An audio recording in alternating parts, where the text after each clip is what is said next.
Dear fellows, Assalamu alaikum.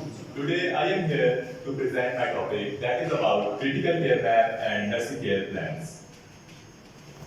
तो जैसा कि हम लोग देख सकते हैं ये हमारा क्रिटिकल केयर मैप होता है। ये हमारा क्रिटिकल केयर मैप है जिसमें हम लोग अपने पेशेंट के तमाम वेरिएबल्स को कलेक्ट करके उसको आपस में इंटर रिलेट करते हैं। जिसमें सबसे पहले हमारे पास आ जाता है मेडिकल डायग्नोसिस। जो मेडिकल डायग्नोसिस थी हमारे पास वो है anterior wall myocardial infarction. Anterior wall myocardial infarction क्या होता है?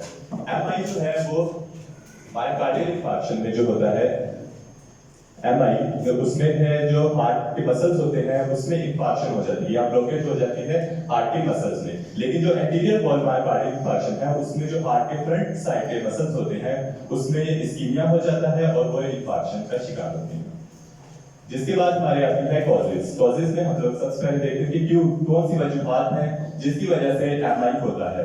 तो एमआई की वजूहात जो होती है वो ये होती है कि कोरोनरी आर्टरी जो होती है वो ब्लॉकेज हो जाती है। वो ब्लॉकेज किस वजूहात से होती है? वो होती है एथेरोस्क्लेरोसिस की वजह से हो सकती है, थ्रोम्बोसिस की वजह से हो सकती है और प्लेग्स की वजह से हो सकती है। जिसके बाद आता है हमारा पैथोफिजियोलॉजी। पैथोफिजियोलॉजी में हम लोग ये देखते हैं कि हमारी डिजीज जो है वो ऑकर कैसे हो रही है, किस तरह से डिजीज हो रही है। जो हम लोगों ने कॉज देखी कि कोरोनरी आर्टरी की वजह से जो ब्लॉकेज हो रही है उसकी वजह से हमारा मायोकार्डियल इंफार्क्शन हो रहा है और कोरोनरी आर्टरी जब ब्लॉकेज होगी तो उसकी वजह से हमारे हार्ट को इनफ ब्लड सप्लाई नहीं मिलेगी जिसकी वजह से वो इस्कीमिया में जाएगा और जिसकी वजह से ऑक्सीजन भी उसको हार्ट को नहीं मिल पाएगी जो कि हाइपोक्सिया का शिकार हो सकता है। और इस हाइपोक्सिया की वजह से टिश्यू नेक्रोसिस होते हैं हार्ट में और वो मायोकार्डियल इंफार्क्शन में जाते हैं। जिसके बाद हमारे पास आती है लैब इन्वेस्टिगेशंस। लैब इन्वेस्टिगेशंस में हम लोगों ने जो करवाई थी उसमें सबसे पहले क्रिएटिनिन और यूरिक एसिड जो था ये तो नॉर्मल था, लेकिन जो यूरिया है और ड्रोपाइन है वो रेस्ट था। ये रेस्ट क्यों था? ये इसलिए रेस्ट था क्योंकि यूरिया जो है वो हमारा जो पेशेंट था वो डायबिटीज मेलाइटस का पेशेंट था और उसकी वजह से उसको नेफ्रोपैथी हुई थी। उसकी नेफ्रोपैथी की वजह से उसका जो यूरिया है वो इंक्रीज हुआ था और उसका जो ट्रोपाइन है, ट्रोपाइन जो है ट्रोपोनिन जो है वो हमारे हार्ट का एक प्रोटीन होती है जो कि जब हमारा हार्ट इंफार्क्शन में जाता है तो ट्रोपोनिन के लेवल्स इंक्रीज हो जाते हैं, इसलिए ट्रोपाइन में हमारा जो ट्रोपाइन है वो इंक्रीज होता है। जिसके बाद आते हैं risk factors. Risk factors genetically भी हो सकते हैं और नॉन जेनेटिक भी हो सकते हैं, जिसमें आते हैं हाइपरटेंशन। अगर हमारा पेशेंट हाइपरटेंशन का शिकार है तो उसकी जो वेसल्स होगी वो नैरो होना शुरू हो जाएगी, स्टेनोसिस उसमें होगा, उसकी वजह से मायोकार्डियल इंफार्क्शन हो सकता है। ओबेसिटी की वजह से हो सकता है। ओबेसिटी की वजह से इसलिए हो सकता है क्योंकि हमारे पेशेंट में कोलेस्ट्रॉल के लेवल्स जो हैं वो इंक्रीज होते हैं। डायबिटीज की वजह से हो सकता है। डायबिटीज की वजह से इसलिए होता है क्योंकि डायबिटीज की वजह से जो नर्व्स हैं वो स्टेनोसिस का शिकार होती है। जब स्टेनोसिस होता है तो उसकी वजह से वो बनती है किस चीज का? हाइपरटेंशन का पेशेंट बनता है और हाइपरटेंशन आगे लीड करता है मायोकार्डियल इंफार्क्शन को। जिसके बाद हमारे पेशेंट का लाइफस्टाइल भी मैटर करता है। अगर उसका लाइफस्टाइल सेडेंटरी है तो उसमें उनके जो फैट डिपोजिशन है वो ज्यादा होती है। जिसके बाद आती है क्लिनिकल मैनिफेस्टेशन। जैसा कि जॉनसन ने आपको पहले बताया कि कुछ ये सारी मैनिफेस्टेशन हमारी उसमें आती है हमारे लिटरेचर में, लेकिन जो हमारे क्लिनिकल पेशेंट था जो उसके फीचर्स हैं उसमें हम लोगों को टाइटनेस ऑफ चेस्ट और वॉमिटिंग जो है ये सिर्फ एब्सेंस थी, लेकिन बाकी सारे जो क्लिनिकल मैनिफेस्टेशंस हैं वो उसमें प्रेजेंट थी जो कि थी रेडिएटिंग चेस्ट पेन। चेस्ट पे उसकी जो पेन है वो रेडिएट कर रही थी लेफ्ट आर्म की तरफ। शॉर्टनेस ऑफ ब्रेथ हो रही थी, उसको स्वेटिंग हो रही थी, नोजिया हो रहा था, एंजाइटी का शिकार हो रहा था। क्यों एंजाइटी का हो रहा था? क्योंकि उनको एसके ट्रीटमेंट के बारे में आगे नहीं पता था।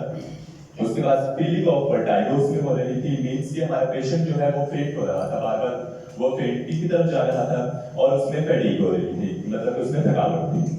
जिसके बाद आते हैं हम लोग ट्रीटमेंट प्लान की तरफ। ट्रीटमेंट प्लान में हम लोगों ने सबसे पहले अपने पेशेंट को एसीएस प्रोटोकॉल दिया जो कि था डिस्प्रिन, वन डिस्प्रिन और 4 लोब्लेट्स जो कि ब्लड थिनर्स हैं और ये थिन करती हैं हमारे ब्लड को ताकि जो भी हमारा ब्लड फ्लो है वो थोड़ा फास्ट हो जाए।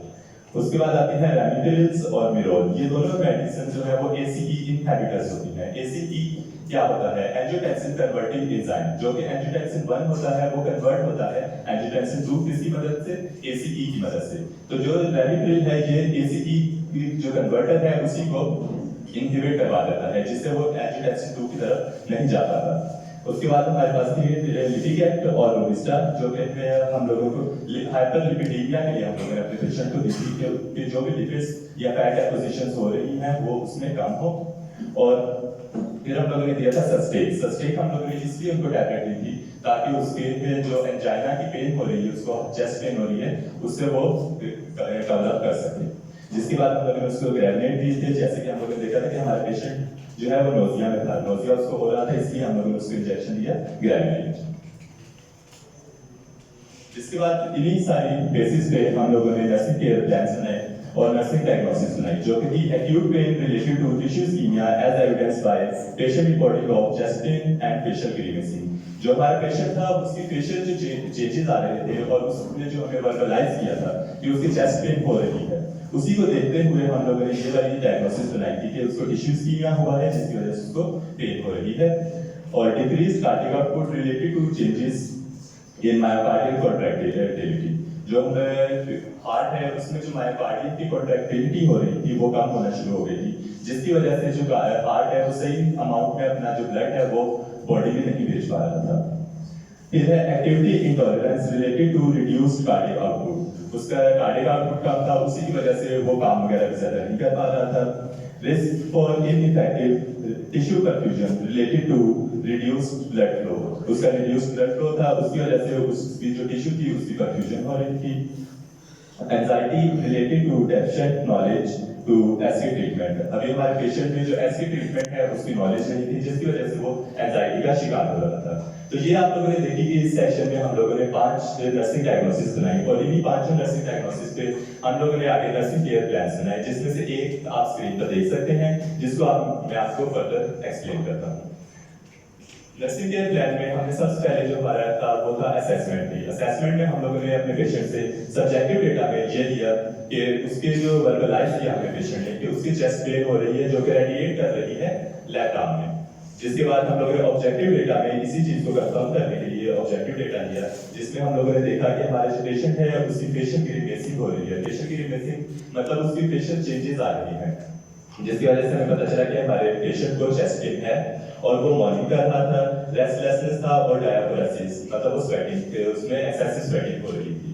जिसके बाद इन्हीं दो जो हमारे पास पेशेंट की ग्रीवेंसी और चेस्ट पेन थी, इन्हीं की बेसिस पे हम लोगों ने नर्सिंग डायग्नोसिस बनाई, जो कि थी acute pain related to tissue ischemia as evidence by patient reporting of chest pain and facial grievance.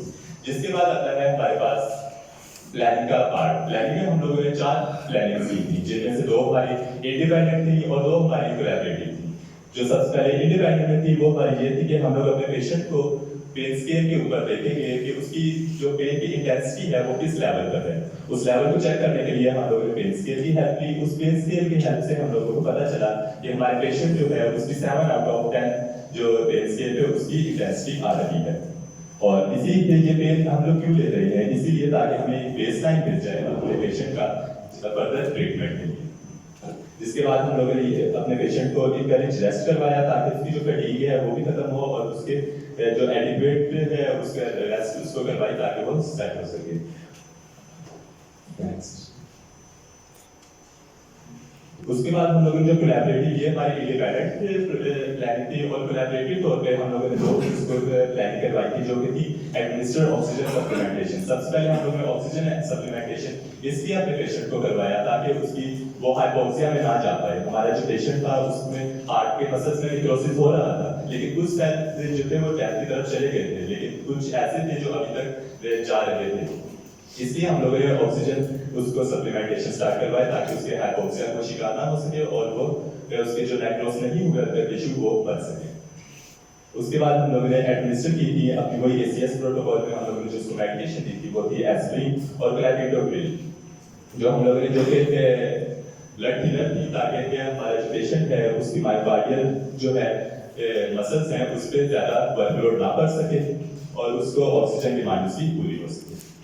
जिसके बाद हम लोगों ने अपना इवैल्यूएशन देखा कि after 2 hours of nursing intervention, patient was able to demonstrate reduced pain and was feeling relaxed। हमारी दोस्त 2 घंटे की जो नर्सिंग इंटरवेंशन थी उसके बाद हम लोगों ने देखा कि हमारे पेशेंट जो है उसकी जो पेन है वो कम हो गई है और वो रिलैक्स फील कर रहा है। So this was the part of my presentation. Now I would like to call Mr. Imtiaz Hussain to come here and present his